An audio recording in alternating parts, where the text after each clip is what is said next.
ప్రభువును మహిమ కలుగును గాక. మన ప్రియ రక్షకుడు ప్రభు అయిన యేసుక్రీస్తు వారి శ్రేష్టమైన నామమున చేరువచ్చిన ప్రియులందరికీ నా హృదయపూర్వక ప్రేమందనాలండి. మంచిది ప్రియులారా, దేవుడు తన మహాకృపను బట్టి మన యొక్క పునరుద్ధాన దినాన్ని, పరిశుద్ధ దినాన్ని మనకు అనుగ్రహించి ఆయన సన్నిధానంలో చేరి ఆయన బల్ల చుట్టూరు ఒలీవ మొక్కల వలె ఆయన ఆత్మతో సత్యముతో యథార్థంగా ఆరాధించడానికి దేవుడు చూపిన మహాకృపను బట్టి కృతజ్ఞతాస్తులు చెల్లించబద్ధులమై ఉన్నాం.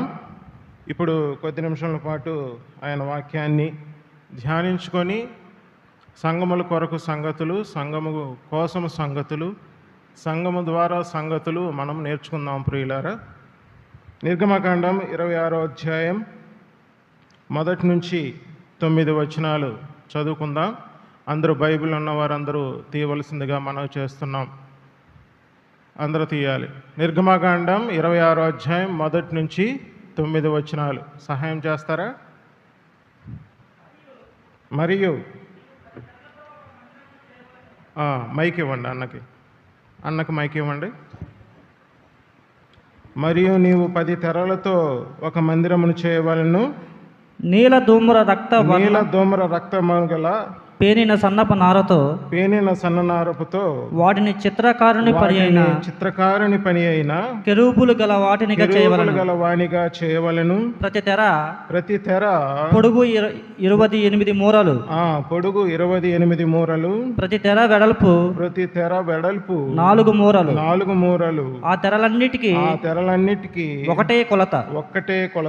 5 తెరలను ఒకదానితో ఒకటి కూర్పవలెను. మిగిలిన 5 తెరలను ఒకదానితో ఒకటి కూర్పవలెను. తెరల కూర్పు చివరను మొదటి తెర అంచున నీలి నూలుతో కొలుకులను చేయవలెను. రెండవ కూర్పు నందలి వెలుపలి తెర చివరను అట్లు చేయవలెను. ఒక తెరలో 10 కొలుకులను చేసి ఆ కొలుకులు ఒకదానికొకటి తగులుకున్నట్లు ఆ రెండవ కూర్పు నందలి తెర అంచున 10 కొలుకులను చేయవలెను. మరియు 10 బంగారు గుండీలను చేసి ఆ గుండీల చేత ఆ తెరలను ఒకదానితో ఒకటి కూర్పవలెను. అది ఒకటే మందిరమగును. మరియు మందిరము పైని గుడారము మేక వెంట్రుకలతో తెరలు చేయవలెను. తెరలు చేయవలెను. 11 తెరలు చేయవలెను. ప్రతి తెర పొడుగు 30 మూరలు. వెడల్పు 4 మూరలు. 11 తెరల కొలత ఒక్కటే. 5 తెరలను ఒకటిగాను 6 తెరలు ఒకటిగాను ఒకదానికొకటి కూర్పవలెను. 6వ తెరను గుడారపు ఎదుటి భాగమున మడవలెను. దేవుడు తన వాక్యాన్ని దీవించును గాక. వాక్య సహాయార్థం ప్రార్థన చేసుకుందాం. అందరూ తలలో ఉంచి ప్రార్థనలో ఏకీపించవలసిందిగా మనవి చేస్తున్నాం. మమ్మల్ని మిక్కిలిగా ప్రేమించిన మా ప్రియ పరలోకపు తండ్రి, జీవము గలైన జీవాధిపతి యేసుక్రీస్తు నీ ఘనమైన నామములకు అపరంజి పాదములకు వేలాది స్తుతులు స్తోత్రములైన గడిచిన కాలమంతయు కాచి రక్షించి మరొక దినం పరిశుద్ధ దినాన్నిచ్చి నీ సన్నిధానంలో చేరి ప్రభువా నీ యొక్క బల్ల చుట్టూరు ఒలీవ మొక్కల వలె చేరి నిన్ను ఆత్మతో సత్యంతో ఆరాధించే భాగ్యాన్ని, ధన్యతను, కృపను మాకు అనుగ్రహించిన దేవా నీకు వేల స్తోత్రములు. నీ శరీరాన్ని రక్తాన్ని వివేచించి చిని త్రాగుతున్నప్పుడు నాయన మీరు మాకు అనుగ్రహించు సత్కార్యాల్లో పాలు పొందటానికి నాయన మరి నీ యొక్క పని అయి ఉన్నామని మేము గ్రహించి నూతన పురుషునిగా మమ్మల్ని తయారు చేస్తున్నందుకు నీకు వేల స్తోత్రములు నాయన. తిరిగి నీ యొక్క సన్నిధానములో చేరి ప్రభా నీ యొక్క సమ్ముఖమునకు, నీ యొక్క ముఖకాంతినకి, నీ యొక్క ముఖం వైపు మా యొక్క హృదయాలు ముఖాలు త్రిప్పి ఉంటుండగా ఆత్మప్రభు అయిన దేవ మీరు మాకు వర్తమాన వాక్యాన్ని అందించండి నాయన. మరి సిలువు చాటున నన్ను మరుగుపరిచి వర్తమాన వాక్యాన్ని మీరే అందించమని, ఆత్మ చెప్పు సంగతులు ఆత్మతో వివేచించులాగన సంఘమును కావలసిన ప్రతి సంగతిని నేను మరి మీరే వివరించి మీరే మహిమ ఘనత ప్రభావాలను పొందమని ప్రభువైన యేసుక్రీస్తు నామమున అతి వినయంగా ప్రార్థన చేయుచున్నాము తండ్రి. ఆమేన్. మంచిది ప్రియులారా, ఇక్కడ నిర్గమాకాండం 26వ అధ్యాయంలో ప్రత్యక్ష గుడారం యొక్క 4 తెరలను మనం చూస్తాం. మొదటి తెర అంటే మొదట వేసిన తెర అది నీల ధూమ్ర రక్తవర్ణముల పేనిన సన్ననారుతో అది చేస్తారు. 10 తెరలు ఉన్నాయి. అది 5 తెరలు, 5 తెరలు కలుపు 50 గుండీలతో అది ఒకటిగా తెరగా అవుతుంది ప్రియులారా. తర్వాత తెర మేక చూడండి, 2వ తెర 7వ వచనం. మరియు మందిరము పైన గుడారము మేక వెంట్రుకలతో తెరలు చేస్తాం. ఆ మేక వెంట్రుకల తెర అది 6 తెరలతోనూ 5 తెరలతోనూ మధ్యలో 50 బంగారపు గుండీలతో ఉంటుంది ప్రియులారా. ఇప్పుడు మొదటి ఈ 2 తెరలు, ఆ తర్వాత తెర ఉంటుంది. అది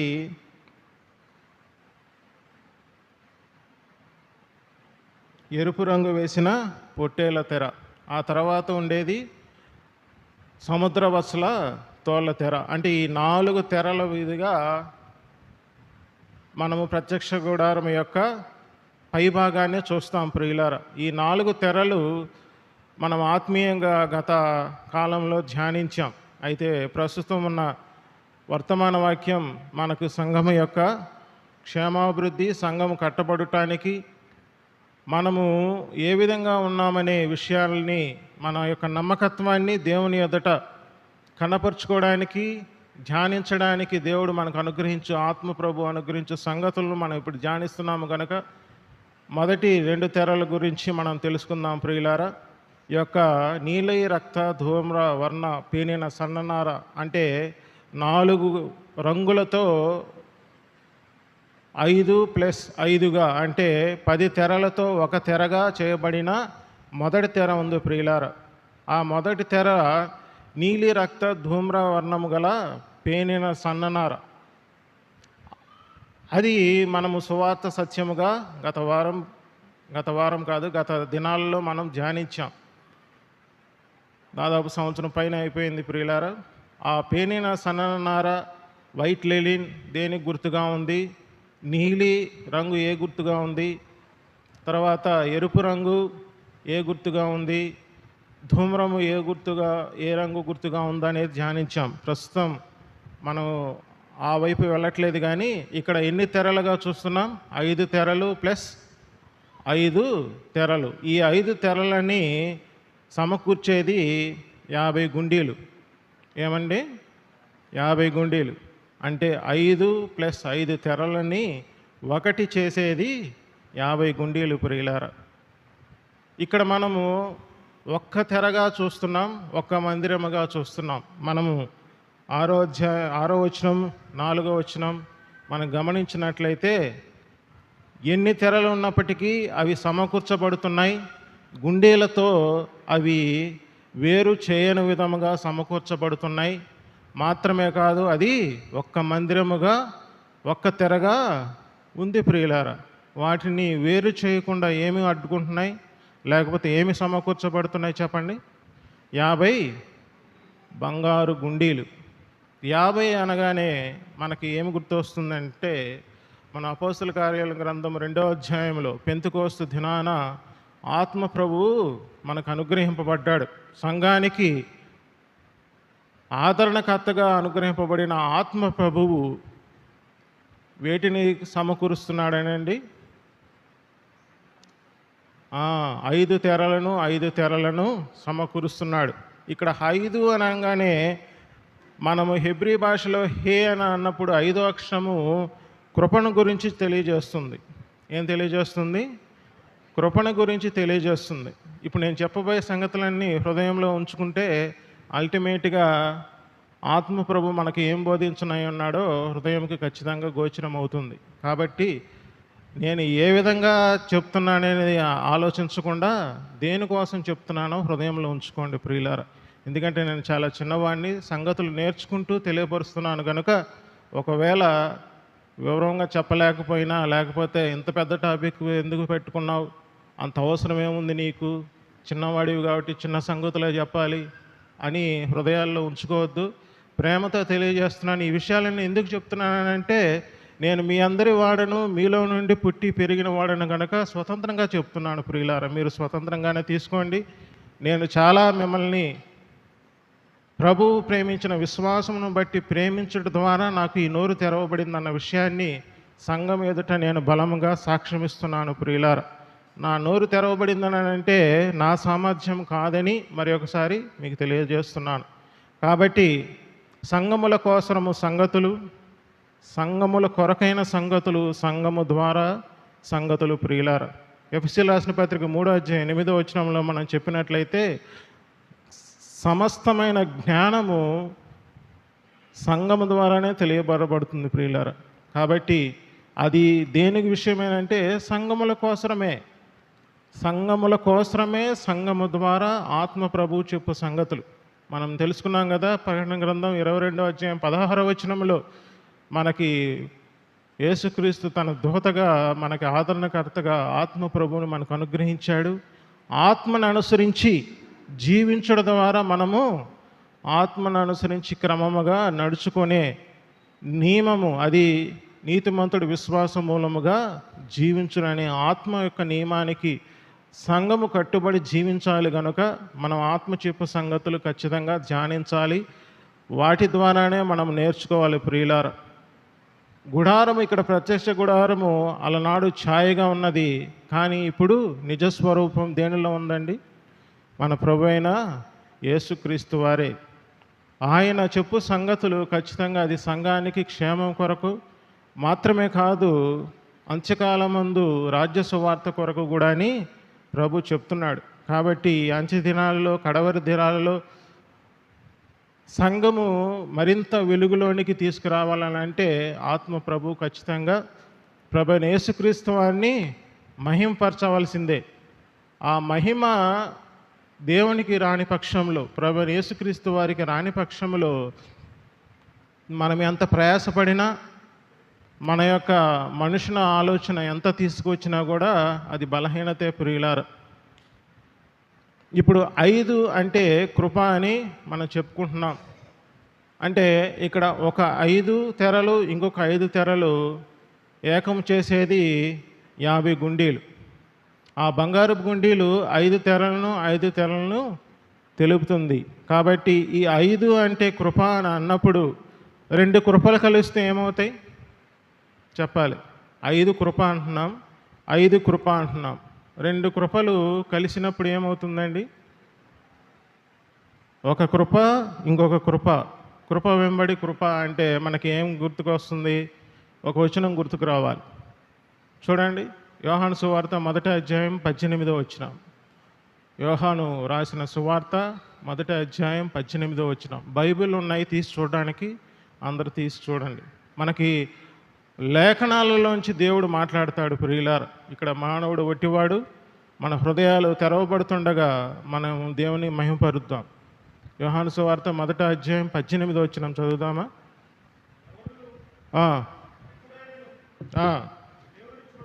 క్షమించండి, 16 ఆయన పరిపూర్ణతలో నుండి మనమందరము మొదట ఆయన పరిపూర్ణతలో నుండి కృప వెంబడి కృప పొందితిమి. ఈ యొక్క కృప 5 తెరల కృప, మరొక 5 తెరల కృప, అది సంపూర్ణతకు తెలియజేస్తుంది ప్రియులారా. సంపూర్ణతలో ఉన్నవాడు ఖచ్చితంగా కృపను గురించి ఆలోచిస్తాడు, కృప వెంబడి కృపని పొందుకోవడానికి వెళతాడు. కాబట్టి సంఘములో ఉన్న ప్రతి విషయాలు గ్రహింపగలిగి కృపని పొందుకునే విశ్వాసి ఖచ్చితంగా మరి ఒక కృప కొరకై ఎదురు చూస్తాడు ప్రియులారా. అంటే కృప సంపూర్ణతలో నుంచి కృప వస్తున్నప్పుడు మరి ఒక కృప గురించి ఆలోచించే, అంటే మరి ఒక ధన్యతలోనికి, లేకపోతే మరి ఒక సత్కార్యంలోనికి, లేకపోతే దేవుని మహిమపరచడంలో కృప పొందుకోవడానికి ఖచ్చితంగా ఈ సంపూర్ణతలో ఉన్న వారికి ఖచ్చితంగా ఎటువంటి ఇబ్బంది ఏమైనా ఉంటుందా సంఘానికి? సంఘానికి ఏముండదు. గుడారానికి మందిరము ఒకటిగా చేయు విషయంలో ఎటువంటి లోపం ఉండదు ప్రియులారా. ఎందుకనంటే కృపను గురించే ఆలోచిస్తాడు, కృపను పొందుకుంటూ ఉంటాడు, మరి యొక్క కృప కోసమై ఎదురు చూస్తాడు. ఎవరి ద్వారా? రెండింటినీ కలిపేదేంటి? గుండీలు అంటే మనం ఆత్మ ప్రభు ప్రియులారా. ఆత్మ చెప్పు సంగతులు ఆత్మతోనే వివేచిస్తాడు. ఖచ్చితంగా సంపూర్ణతలో నుంచి జరుగుతున్నాయి కాబట్టి అటువంటి విశ్వాసుల పట్ల లేకపోతే కృప పొందుకునే వారి పట్ల సంఘంలో ఎటువంటి ఇబ్బంది ఉండదు ప్రియులారా. మరి రెండవ తెర మేక వెంట్రులతో చేసిన తెర. అవి ఎన్ని తెరలు ఉన్నాయి? సమయం లేదులే కానీ నేను వివరిస్తున్నాను. చూడండి, 6 తెరలు 5 తెరలు కలుపుతున్నాయి. 6 తెరలు 5 తెరలు కలుపుతున్నాయి. ఇప్పుడు మనం సహజంగా 6 అనగానే ఎవరి సంఖ్య అని చెప్తాం? మానవుని సంఖ్య అని చెప్తాం. ఎందుకు చెప్తాం? మానవుడు బలహీనుడు, 6వ దినమున నరుడు చేయబడ్డాడు. మాత్రమే కాదు, ఎలా ఉన్నాయి పరిస్థితులు? మానవుడి తలంపులన్నీ బలహీనంగానే ఉంటాయి. అంత్య దినాలలో 6, 6, 6 ఆ 3 సంఖ్యలు దేన్ని తెలియజేస్తున్నాయి? అంత్యక్రీస్తు అంత్యకాలంలో జరిగే సంగతుల విషయమైన ఆ బయలుపరచబడే విషయాల్లో 666 అని మనం ధ్యానిస్తూ ఉంటాం. కానీ అల్టిమేట్గా 6 అనేసరికి అది మానవుని సంఖ్యగా లేకపోతే దుష్టుని సంఖ్యగా మనం అభివర్ణిస్తూ ఉంటాం. మనం ఇక్కడ ఆత్మ పరిశీలన చేస్తే 6 అనేది మానవుని సంఖ్య కాబట్టి మనం బలహీనతల నుంచి మనం ఎప్పుడు ఆలోచిస్తున్నా సంఘములో అనేక రకాల మహిమలు ఉంటాయి, అనేక రకమైన విశ్వాసాలు ఉంటాయి. విశ్వాసం ఒక్కటే కానీ వాటి పరిమాణము చొప్పున వారికి ఏమని అనుగ్రహింపబడతాయండి? కృప అనుగ్రహింపబడుతుంది. ఆ కృప విషయమైన ఏర్పాటు పూర్తిగా గ్రహింపు పొందితే కృప వెంబడి కృప వస్తుంది. లేని పక్షంలో బలహీనులైన వారు ఆశ్రయించవలసింది 6 తెరలకు ఎన్ని తెరలు సమకూర్చబడుతున్నాయి?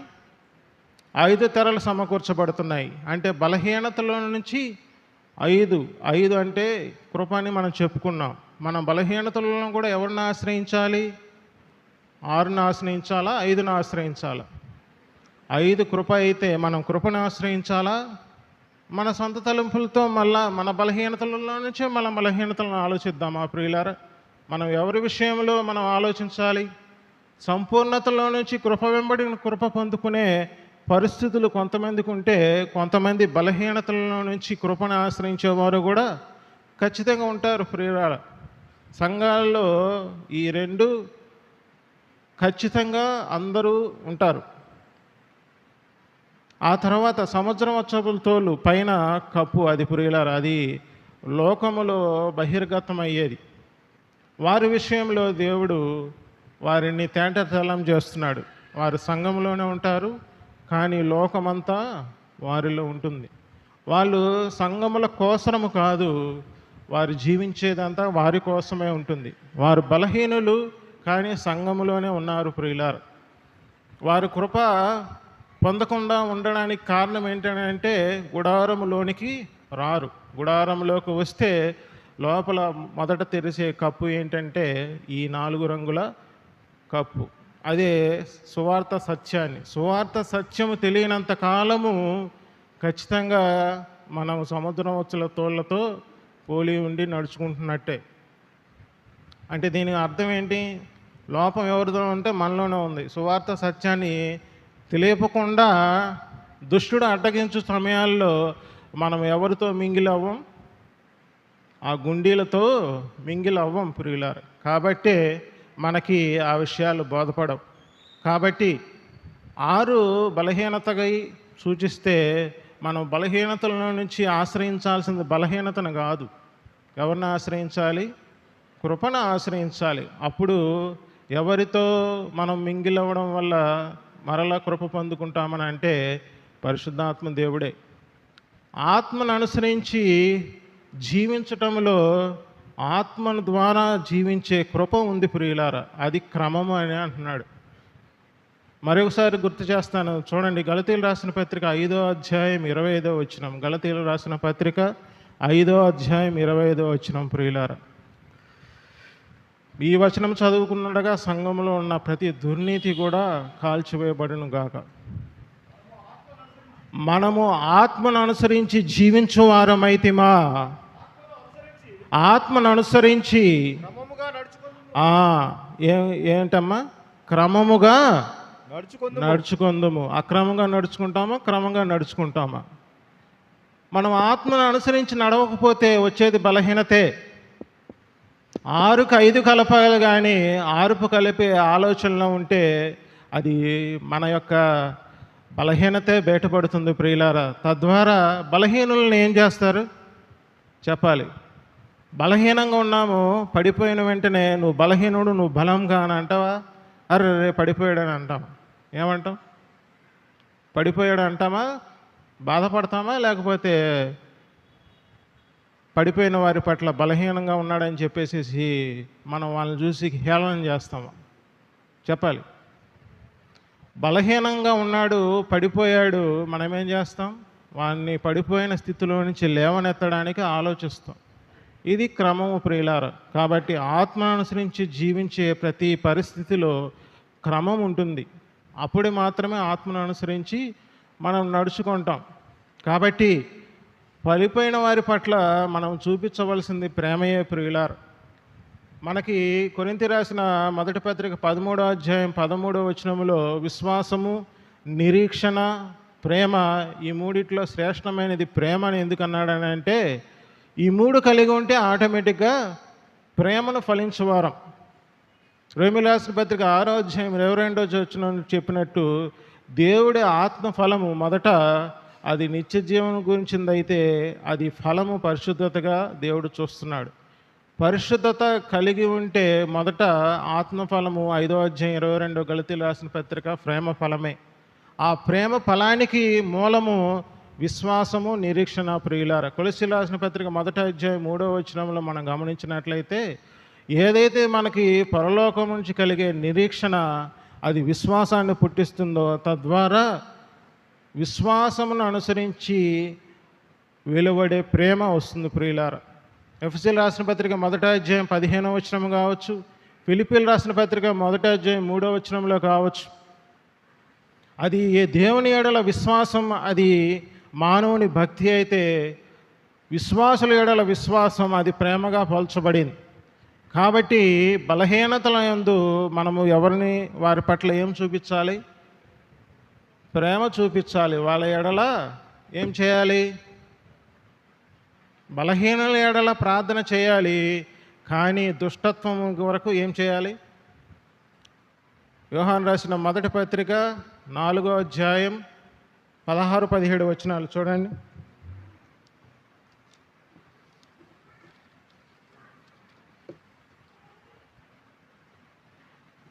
మన ఎడల దేవునికి ఉన్న ప్రేమను మనం ఎరిగిన వారమై, మనం ఎరిగిన వారమే దాన్ని నమ్ముకుని ఉన్నాము.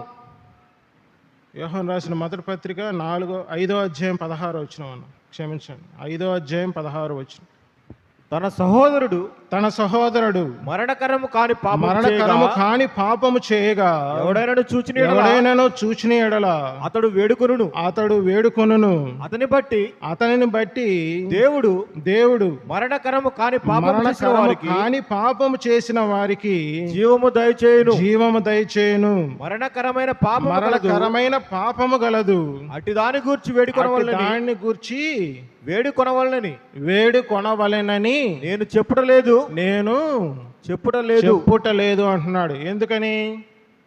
సకల దుర్నీతి పాపము ప్రియులారా. దుర్నీతి పాపమై ఉన్నప్పుడు మనం దుర్నీతిని ఏం చేయాలి? అట్టివారి లేకపోతే అట్టి వాటి విషయమై మనం ప్రార్థన చేయకూడదు. మీరు అనుకుంటారు చాలామంది ఏంటంటే సంఘ క్రమాన్ని తెలియజేయడానికి కొంతమంది విశ్వాసుల పట్ల గుర్తెరిగిన విషయంలో వారికి దేవుడు ఏం చెప్పాడనంటే ఫిలిప్పీలు రాసిన పత్రికలో, తిమోతి రాసిన పత్రికలో, యాకోబు రాసిన పత్రికలో తెలియజేసినట్లు, కొరింథీయులు రాసిన పత్రికలో తెలియజేసినట్లు వారిని సంఘము సాతానుకు అప్పచెపుతుంది. అట్టి వారి విషయంలో నువ్వు దుర్నీతిని ప్రేమించి వారిని ఏదో నేను రైట్ చేయాలని చెప్పేసి నువ్వు ముందుకు వెళ్ళావనుకోండి, తద్వారా జరిగేది అతను సంపూర్ణతలోనికి రాడు ప్రియులారా. తద్వారా ఏమవుతుంది, మరింత దుర్నీతిలోనికి వెళ్ళిపోవడం జరుగుతుంది. కాబట్టి ఇటు విషయాన్ని సంఘం నేర్చుకోవాలి, ముందు తెలుసుకోవాలి, నేర్చుకోవాలి, ఆచరించాలి. ఆ విషయంలో జ్ఞానము లేనివారు జ్ఞానము కలిగిన వారుగా ప్రవర్తించాలి. కొరింథీ రాసిన మొదటి పత్రిక 1వ అధ్యాయం 11వ వచనంలో ఒకరు కనబడతారు, చూడండి. కొరింథీయులు రాసిన పత్రిక 1వ అధ్యాయం 11వ వచనం.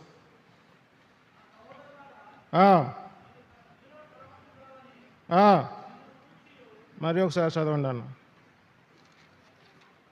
నా సహోదరులారా, నా సహోదరులారా, మీలో కలహములు కలవని, మీలో కలహములు కలవు అని అని మిమ్మును గూర్చి క్లోయే ఇంటి వారి వలన నాకు తెలియవచ్చును. ఎవరి గురించి? క్లోయే క్లోయే ఇంటి వారి వలన నాకు తెలియవచ్చును. నాకు తెలియవచ్చును అంటున్నాడు. ఇక్కడ పౌలు భక్తుడు ఎఫ్ఎస్సి సంఘంలో ఉంటున్నాడు. ఆయనకి ఒక వార్త వెళ్ళింది. సంఘంలో ఏమున్నాయని వెళ్ళింది? కలహాలు ఉన్నాయి మాత్రమే కాదు, ఎవరి ద్వారా తెలియవచ్చిందని అంటున్నాడు. అంటే ఇక్కడ క్లోయే అంటే ఇక్కడ స్త్రీ అని. ఒక స్త్రీ ఏం చేసింది? ఎవరి దగ్గరికి వెళ్ళింది? లేకపోతే ఎవరికి కబురు పంపించింది ప్రియులారా? ఎవరికి? మీరు మైండ్లో పిక్చర్ ఊహించుకున్నా పర్లేదు, కానీ సంఘాలకు చెప్పాల్సిన సత్యం చెప్పాల్సిందే ప్రియులారా. మీరు మనసులో పిక్చర్ ఊహించుకోండి, అయినా పర్లేదు. ఒక స్త్రీ దైవజనుడైన పౌలు భక్తుడికి అందించింది. ఏమని అందించింది? కలహాలు ఉన్నాయని చెప్పి కలహాలు పెంచమని అందించిందా? కలహాలు ఇప్పుడు గృహ నిర్వాహకుడైన పౌలు భక్తుడు ఏం రాస్తున్నాడు మీరు బాగా ఎరుగుదురు. ఇప్పుడు కొత్తగా నూతనంగా రక్షింపబడిన బిడ్డలు కావచ్చు, లేకపోతే సువార్త సత్యాన్ని తెలుసుకోవాల్సిన బిడ్డలు కావచ్చు, ఖచ్చితంగా ధ్యానించండి ప్రియులారా. సంఘములో అభివృద్ధి కొరకు, క్షేమాభివృద్ధి కొరకు రాయబడిన కొరింథీయులో సంగతులు ప్రియులారా. వీళ్ళ కక్ష్యాలు ఉన్నాయి, ఖచ్చితంగా దుర్నీతి ఉంది. మాత్రమే కాదు, శరీరంతో అంటే దేహముతో జరిగించరాని కార్యాలన్నీ సంఘంలో జరిగిస్తుండగా 2 కొరింథీయులోకి వచ్చేసరికి, ఆ 4వ అధ్యాయంలోకి వచ్చేసరికి అవన్నీ క్రమపరచబడ్డాయి. దాని విషయంలో పౌలు భక్తుడు ఎంతగానో ప్రేమించి రాసిన పత్రికని వారు ఏం చేశారు? విధేయతతో అంగీకరించి వాటిని అన్నిటిని కూడా క్రమబద్ధీకరించుకున్నారు. ఎవరి ద్వారా? పౌలు భక్తుడి ద్వారా. చెప్పాలి. సంగతులు నేర్పిస్తున్నప్పుడు ఆత్మ ప్రభు చూపు సంగతుల ద్వారా హృదయంలో ఏం రావాలి? కఠిన హృదయం అయిపోవాలా? మెత్తన హృదయం రావాలా? జీవధారలు బయలు వెళ్ళాలా? ఎండిన భూమిగా అయిపోవాలా? ప్రియులారా, హృదయాన్ని పరిశీలించుకోండి. ఒక చిన్న లేకపోతే ఒక బలహీనమైన లేకపోతే ఒక స్త్రీకి వచ్చిన ఆలోచనని ఆ సంఘములో ప్రతి విషయంలో బాగుగా ప్రవర్తించడానికి సంఘాన్ని ధైర్యముగా ముందుకు నడిపించే క్రమాన్ని నిర్దేశించబడింది ప్రియులారా. కానీ మనం ఎలా ఉన్నామనేది మనం ఆలోచించుకోవాలి. మనము ఐక్యత కొరకు మనం వెతుకులాడాలి, కానీ విభజన కొరకు అయితే ప్రయోజనం ఏముంది? విభజన ఎంతసేపు అండి బాబు? ఐక్యత కొరకు ఆలోచించి మనము క్రమముగా ఆత్మను అనుసరించి నడుచుకోవాలి, కానీ విభేదించడానికి ఎంత సమయం పడుతుంది? మన కోపాలు, మన తాపాలు, లేకపోతే మన కుయుక్తులు. కొరింథీయులకు రాసిన 2వ పత్రిక 3వ అధ్యాయం 11వ వచనంలో కుయుక్తులు అని రాయబడింది. కుయుక్తులు ఎవరు చేస్తారు? చూడండి. కొరింథీయులకు రాసిన 2వ పత్రిక 3వ అధ్యాయం 11వ వచనం.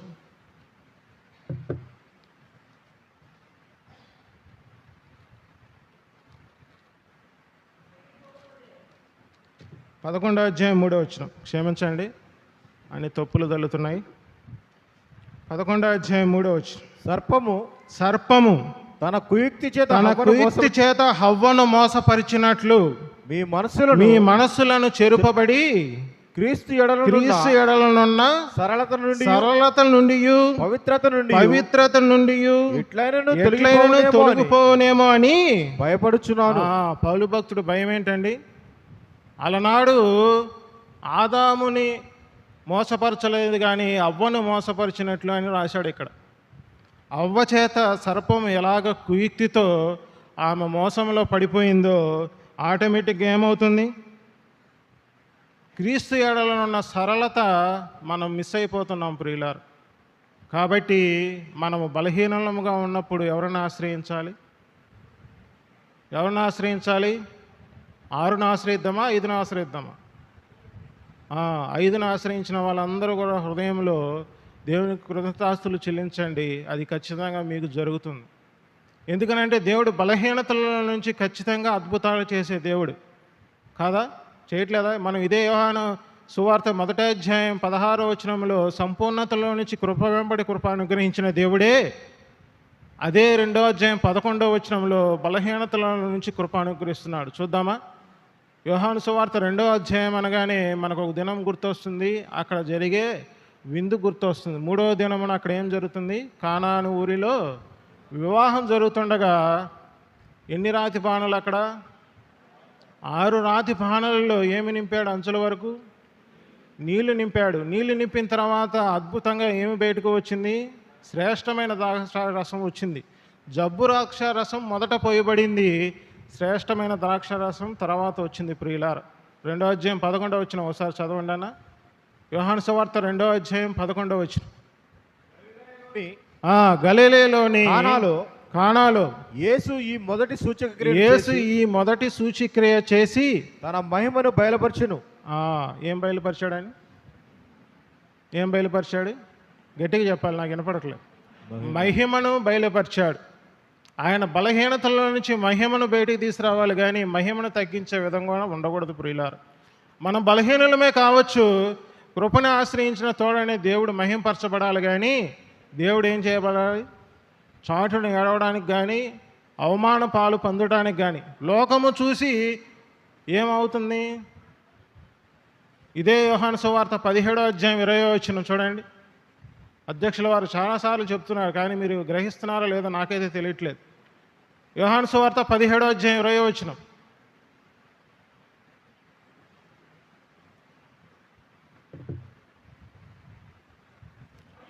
మరియు నీవు నన్ను పంపితివని లోకము నమ్మినట్లు తండ్రి నాయందు నీవును నీయందు నేనును ఉండులాగున వారును మన యందు ఏకమై ఉండవలనని వారి కొరకు మాత్రమే నేను ప్రార్థించుటలేదు, వారి వాక్యం వల్ల నా యందు విశ్వాసం ఉంచు వారందరూ ఏకమై ఉండవలనని వారి కొరకు ప్రార్థించుచున్నాను. తర్వాత వచనం. మనం ఏకమై ఉండులాగున వారును ఏకమై ఉండవలనని నీవు నాకు అనుగ్రహించిన మహిమను నేను వారికి ఇచ్చి తిని. ఎందుకోసం ఇచ్చాడని? ఐక్యంగా ఉండడానికి ఇచ్చాడా? నిన్ను మహిమపరిచింది ఎందుకు?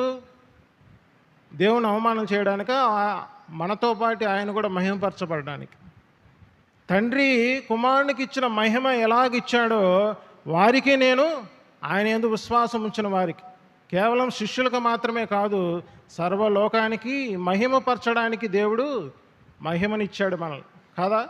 రోమీయులకు రాసిన పత్రిక మనం స్పష్టంగా చూస్తాం. 8వ అధ్యాయం 30 వచనం 33వ వచనంలో మనం మహింపరచబడ్డామని అంటే, పరలోక రాజ్యానికి హెచ్చించబడ్డామని అంటే, అక్కడి నుంచే మనం జీవిస్తున్నామని అంటే మనం చూడవలసింది ఐక్యత కొరక లేకపోతే విభజన కొరక?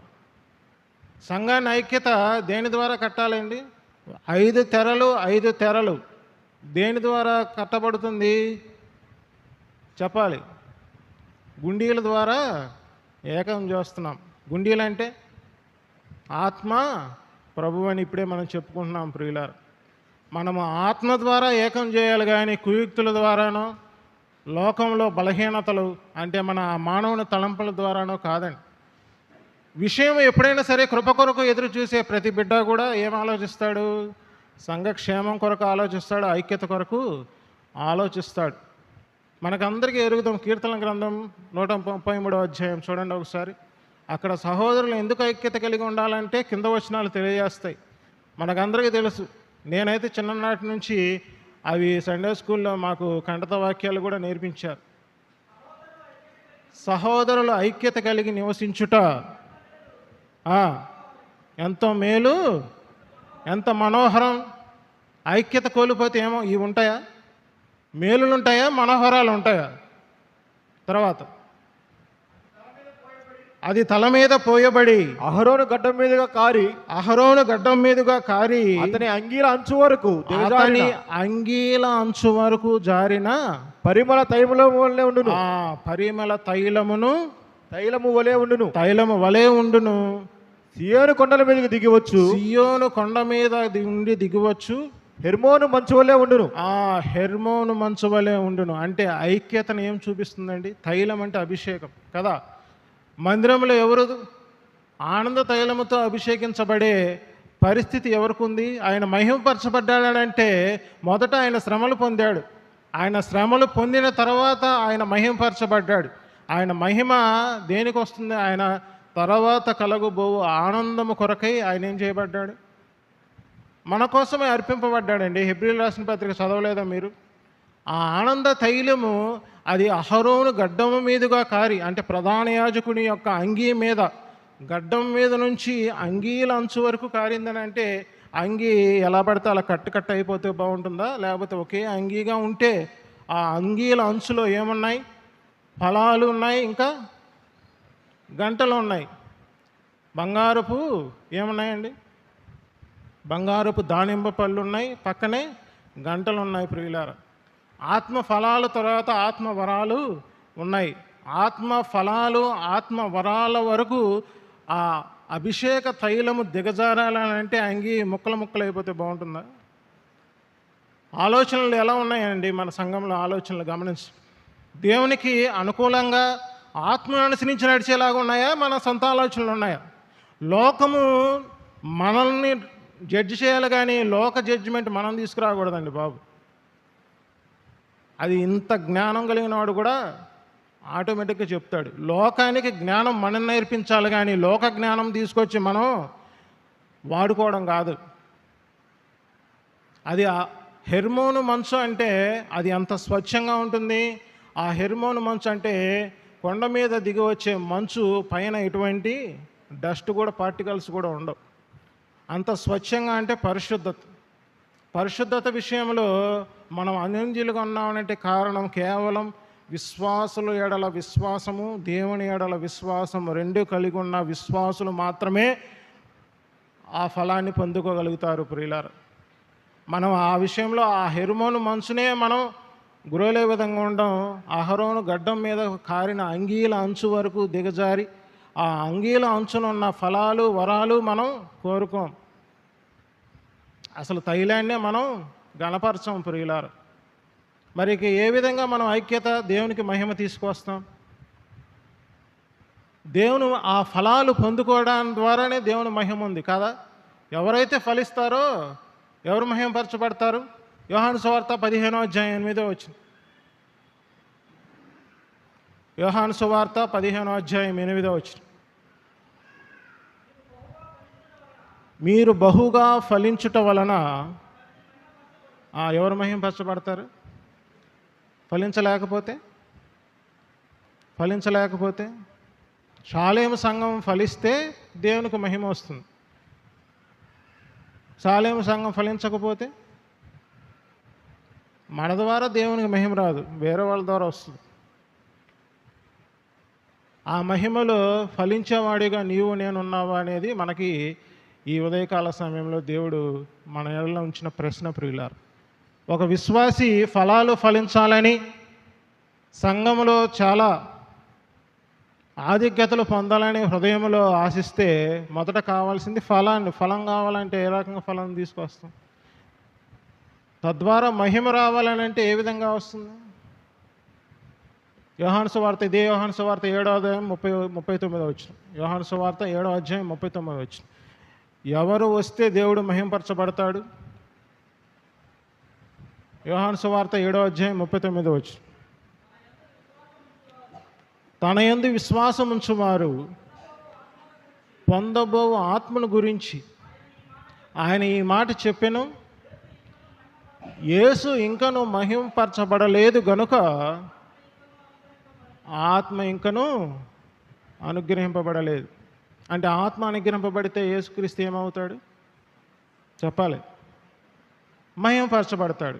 ఆత్మ అనుగ్రహింపబడ్డా లేదా? మనకి మన హృదయంలో దేవుడు ఎంత ప్రతిష్ఠించుకున్నాడంటే దేవుణ్ణి, ఆత్మ ప్రభువుని నువ్వు వద్దన్నా వెళ్ళడాయన. కానీ నువ్వైతే నీ ప్రెజెన్స్ ఆఫ్ మైండ్ కావచ్చు, నీ యొక్క ప్రెజెన్స్ ఆఫ్ బాడీ కావచ్చు, మన ఇష్టం వచ్చిన చోట్లకి వెళ్ళిపోతూ ఉంటుంది. ఇప్పుడు వాక్యం అంటున్నావు కానీ హృదయంలో ఎంతమందికి దురాలోచనలు ఉండవు? అటు దురాలోచనలన్నీ కూడా దేవుడు ఖండించును గాక. హృదయంలో దేనిని బట్టి తెలుస్తుందంటే face is the index of the mind అంటారు ప్రియులారు. ఆ మైండ్ని ఎవరికి తెలుస్తుంది? ఆత్మ ప్రభువు అంటే రాలేదు కనుక క్రీస్తు యేసు మహింపరచబడలేదు. ఆయన మహింపరచడానికి ఇంకో కారణం కూడా ఉంది. చూడండి, యోహాను సువార్త 19వ అధ్యాయం 11వ వచనం చూస్తారా?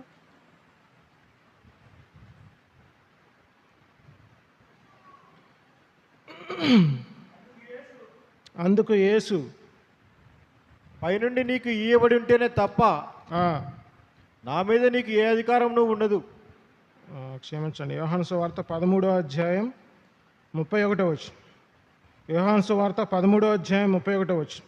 వాడు వెళ్ళిన తర్వాత యేసు ఇట్లనెను, ఇప్పుడు మనుష్య కుమారుడు మనుష్య కుమారుడు మహిమపరచబడి ఉన్నాడు. ఎప్పుడు అండి? ఎప్పుడు? వాడు వెళ్ళిన తర్వాత అంటే ఎవరు వెళ్ళాడు? ఒక ముక్క పుచ్చుకొని వెళ్ళిపోయాడు. ఎవరు? 30వ వచనంలో చూస్తే వాడు ఆ ముక్క పుచ్చుకొని వెంటనే బయటికి వెళ్ళాను. అప్పుడు రాత్రి వేళకి వెళ్ళిపోయాడు. పగటిలో దీపంలో ఉన్న చోటకి రాలేదు, కానీ దీపం నుంచి ఎక్కడికి వెళ్ళిపోతున్నాడు? చీకటిలోకి వెళ్ళిపోతున్నాడు. ఏం ముంచుకొని వెళ్తున్నాడు? మొక్క ముంచుకొని వెళ్తున్నాడు.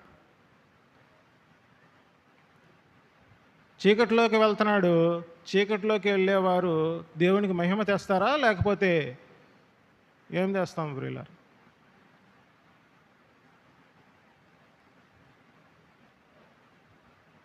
సంఘంలో సాతాను సంబంధించిన క్రియలు జరిగితే దేవుడు మహింపరచబడ్డాడు.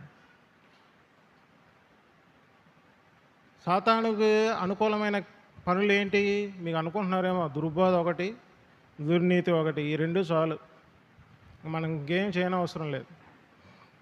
భిన్నమైన సువార్త, దుర్నీతి, ఈ రెండింటిని మనం హత్తుకుంటే, వాక్యాన్ని దేవుడు హత్తుకోమన్నాడని చెప్పేసి ఈ రెండింటిని గట్టిగా హత్తుకుంటున్నాం మనం. ఇంకా దేవుని మహిమ ఏముంది?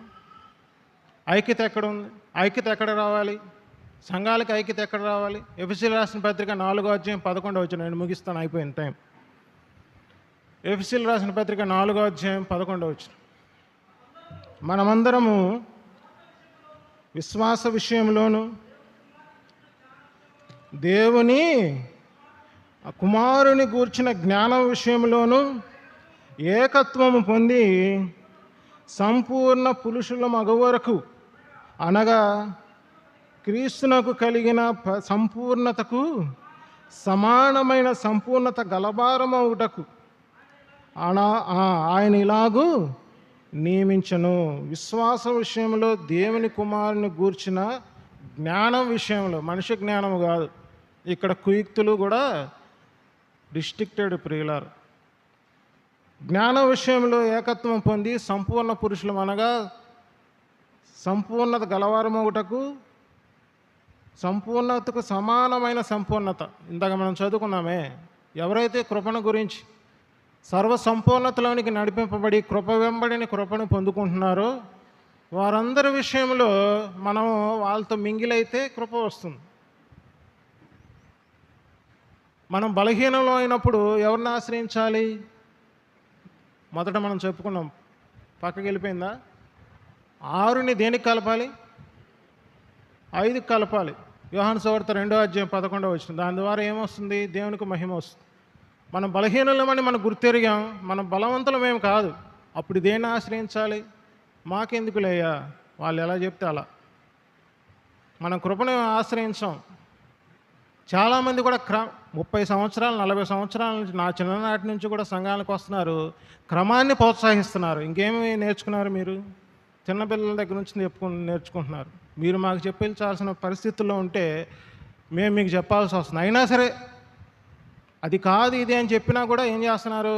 క్రమాన్ని మేరుతున్నారు. ఇంకేం నేర్చుకుంటున్నారు మీరు?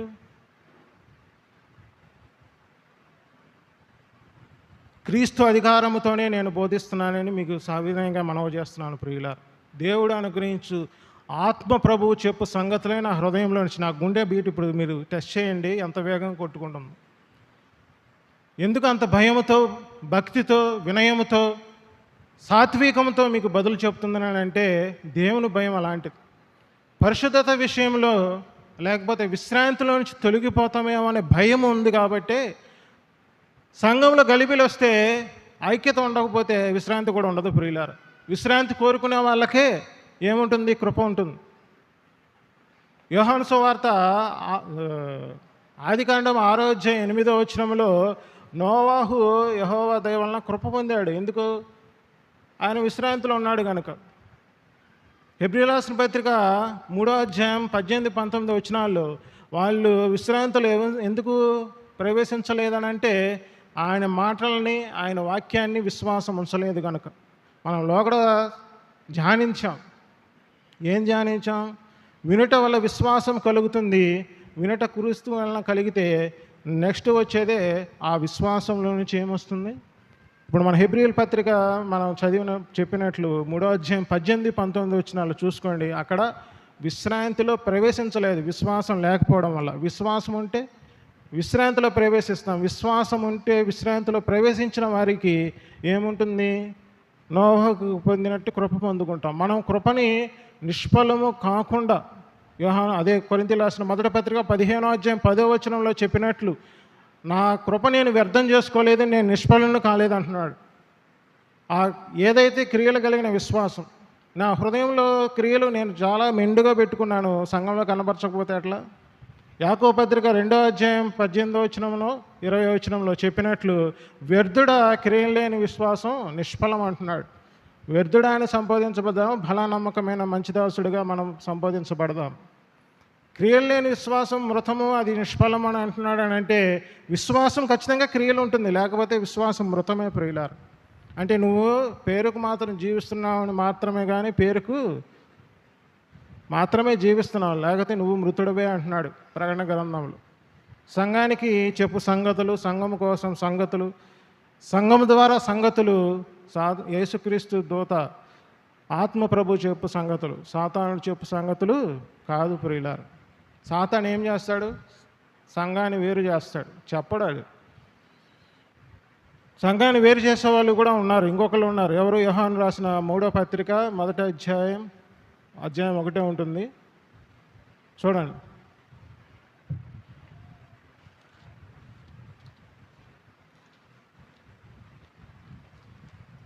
ఎనిమిది, 9, 10, 11 ముగిస్తున్నాను, అయిపోయింది. ఇది ఒక చదివేసి ముగిస్తాను. యోహాను రాసిన 3వ పత్రిక 3వ అధ్యాయము 1, 8, 9, 10 యోహాను రాసిన 3వ పత్రిక 8, 9, 10, 11 మనము సత్యమునకు సహాయకులమవునట్టు అట్టి వారికి ఉపకారము చేయబద్దులమై ఉన్నాము. నేను సంఘమునకు ఒక సంగతి వ్రాసి తిని, అయితే వారిలో ప్రధానత్వం కోరుచున్న థియోత్రఫే మమ్మును అంగీకరించట్లేదు. ఎవరిని అంగీకరించట్లేదు? సత్యాన్ని అంగీకరించట్లేదు, యోహాన్ని అంగీకరించట్లేదు. అంటే సత్యమును అనుసరించి నడిచేవారిని అంగీకరించట్లేదు. అంటే ఇదే యోహాను పత్రిక 2వ పత్రికలో సత్యమును అనుసరించేది క్రీస్తు బోధ అన్నాడు. ఎవరిని అనుసరించట్లేదు? అల్టిమేట్గా వాక్యాన్ని తిరస్కరిస్తున్నారు. అది క్రమమా? వాక్యం దేవుడు వినిపించాలని సంఘములో ఆశిస్తుంటే వాక్యాన్ని చెప్పాలి, తృణీకరిస్తే అది క్రమమా?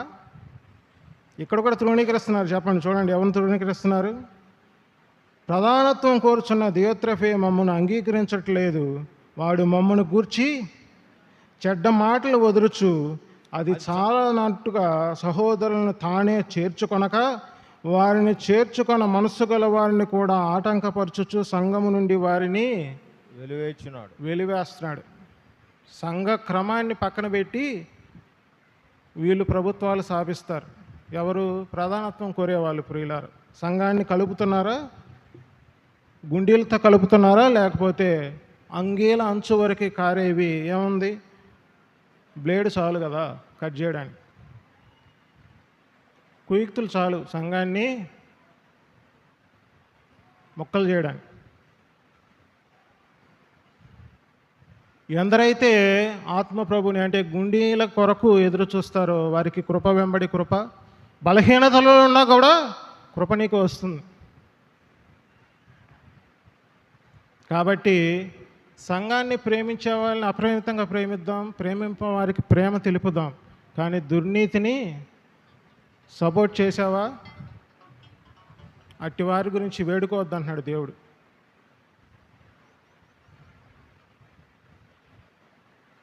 చివరికి యోహాను సువార్త 19వ అధ్యాయం 11వ వచనం.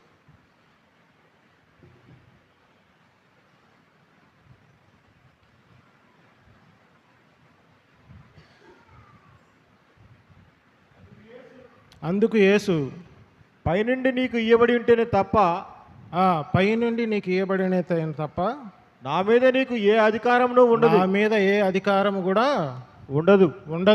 అందుచేత నన్ను నీకు అప్పగించిన వానికి ఎక్కువ పాపము కలదనను. ఎవరికి ఎక్కువ పాపం? జ్ఞానం కలిగిన వాళ్ళకి అందరికీ అర్థమైంది. ఇక్కడ పిలాతుకి క్రీస్తుని మరణ దండన విధించడానికి అధికారం ఉందా లేదా? రోమ ప్రభుత్వం కనుక, అతనే గవర్నర్ కనుక విధించాడు. ఒకవేళ నువ్వు విధించావేమో, కానీ అది పైనుండి నీకు ఆజ్ఞ వచ్చింది కాబట్టి నువ్వు చేసావు. కానీ నన్ను అప్పగించిన వాడు ఎవరు? చీకట్లో ముక్కు ముంచుకొని వెళ్ళిపోయాడే, దేవుని మహింపరచకుండా హీనపరచడానికి కారకుడయ్యాడే, అతనికి ఎక్కువ. ఇదే ఇజ్రాయేల్ ప్రజల్ని దేవుడు ఏమన్నాడు? లూకాసు వార్త 23వ అధ్యాయం 34వ వచనంలో, తండ్రి వీరేమి చేయుచున్నారో వాళ్ళందరూ క్షమింపబడతారు. ఎవరైతే ఇదిగో ఈ చీకట్లోకి వెళ్ళిపోయేవాడు ముక్కు ముంచుకొని వెళ్ళిపోతున్నాడు, ప్రతిసారి ముక్కు ముంచుకొని వెళ్ళిపోతున్నాడు, వాడు బాగానే ముక్కు ముంచుకుంటున్నాడు, కానీ ఎక్కడికి వెళ్తున్నాడు? చీకట్లోకి వెళ్తున్నాడు. మాత్రమే కాదు, దేవుని మహింపరచడానికి కాదు, దేవుని సంఘాన్ని పాడు చేయడానికి ప్రధానత్వం కోరుకుంటున్నారు. మాత్రమే కాదు, ఏం చేస్తున్నారు? సంఘాన్ని ఐక్యత ఉంచడానికి ప్రాధేయపడే ఆత్మప్రభు చెప్పు సంగతులతో భయభక్తులు కలిగి సత్కార్యాల్లో గృహ నివాకత విషయంలో ముందంజలో ఉంటుంటే సాతానుడు ఇదే పని వాడికి. ఎందుకంటే సంఘంలో చేర్చడానికి హృదయాలు చాలు వాడికి, బలహీనమైన హృదయాలు. అందుకనే ఈ రోజైనా సరే బలహీనమైన హృదయం కలిగిన 6 అంకె కలిగిన వాళ్ళు 5ను ఆశ్రయించండి. 5ని ఆశ్రయించేవాడు 5లో ఉన్నాడు, ఖచ్చితంగా వాడికి ఏం ప్రాబ్లం ఉండదు. వాళ్ళు ఎప్పుడూ నెంబర్ 1గానే ఉంటారు. ఎట్టుకూడి బలహీనుల విషయంలోనే దేవుడు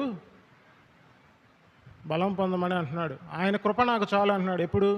బలహీనతలో అంటున్నాడు. బలంగా ఉన్నావు కాబట్టి నీ కృప నేను ఇస్తున్నాను అంటున్నాడు పౌలు భక్తుడి. నా బలహీనతలో నా కృప నీకు చాలును అంటున్నాడు. కాబట్టి మనం అందరూ బలహీనులమే. ఆయన కృప కొరకు మనం కనిపెడితే మనం ఫలిస్తాం. మనం ఫలిస్తే దేవునికి మహిమ వస్తుంది.